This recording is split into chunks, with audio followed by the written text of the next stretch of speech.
ये कहानी है दो दोस्तों की जो कि एक छोटे से गांव में रहते थे। एक बार वो दोनों किसी काम से शहर गए और वापस अपने गांव लौट रहे थे। उनके गांव तक पहुंचने के लिए उनको एक घने जंगल से होकर के गुजरना था। और जब वो उस जंगल से गुजर रहे थे तो एक दोस्त को प्यास लगी और वो पानी ढूंढने के लिए रास्ता भटक गए। थोड़ी ही देर बाद शाम हो गई और रात होने ही वाली थी। तो उन दोनों की नजर एक गुफा पे पड़ी जो कि पेड़ों से घिरी हुई थी चारों तरफ से। तो उन्होंने सोचा कि यही जगह ठीक है रात बिताने के लिए।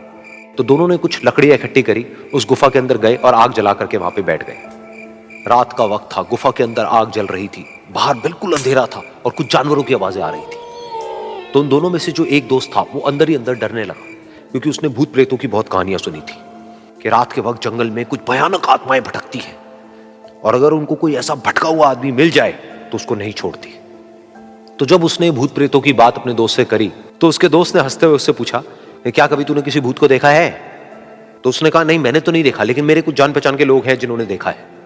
तो उसके दोस्त ने उसको समझाने की बहुत कोशिश करी कि यार ऐसी सुनी सुनाई बातों पर विश्वास नहीं करते हैं, अब तू सो जा और मुझे भी सोने दे, मुझे नींद आ रही है। और इतना कह करके उसका दोस्त वहीं पर लेट गया और थोड़ी देर में सो गया। लेकिन वो जो अंदर से डरा हुआ था वो लेट तो गया, लेकिन उसको नींद नहीं आ रही थी। उसको लग रहा था कि शायद यहां पर कहीं कोई है जो छुप करके कहीं से उसको देख रहा है।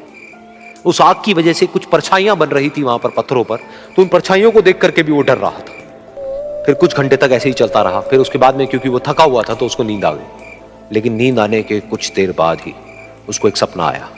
सपने में उसको एक बहुत ही भयानक परछाई उसकी तरफ बढ़ती हुई नजर आई। अब जैसे जैसे वो अंदर से डरता चला जा रहा था, वो परछाई उसके और पास आती चली जा रही थी और बड़ी होती चली जा रही थी। और उस परछाई में एक हाथ उसको नजर आया जिसके बड़े बड़े नाखून थे, और वो हाथ उसकी तरफ बढ़ता चला गया और उसके गले तक पहुंचने ही वाला था कि तभी वो डर करके एकदम से उठा।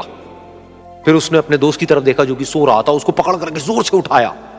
फिर उसने अपने दोस्त को बताया कि उसके साथ में क्या हुआ। तो उसका दोस्त फिर हंसने लगा। फिर उसके दोस्त ने उसको कहा, अब अगर दोबारा से तुझे वो परछाई दिखे तो तू वही कहियो जो मैं तुझे कह रहा हूं कहने के लिए, फिर देखते हैं वो परछाई तेरा क्या करती है। तुझे अपने अंदर ही अंदर बोलना है, मैं तुझसे नहीं डरता, सामने आ।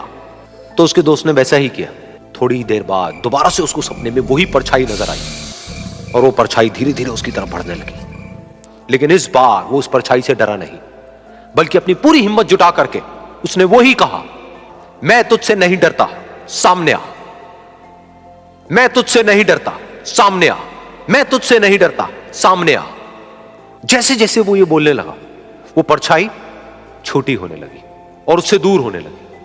वो बोलता रहा, वो परछाई छोटी होती रही और धीरे धीरे वो परछाई दिखनी बंद हो गई। बिल्कुल ऐसा ही हमारी जिंदगी में भी होता है। हमारे अंदर जितने भी डर हैं, उससे हम जितना डरते हैं हम उतना ही छोटे होते चले जाते हैं और वो डर उतने ही बड़े होते चले जाते हैं। लेकिन अगर हम अपने अंदर के डरों से नहीं डरते हैं और उसका सामना करते हैं तो दुनिया का ऐसा कोई भी डर नहीं है जो कि हमें डरा पाए।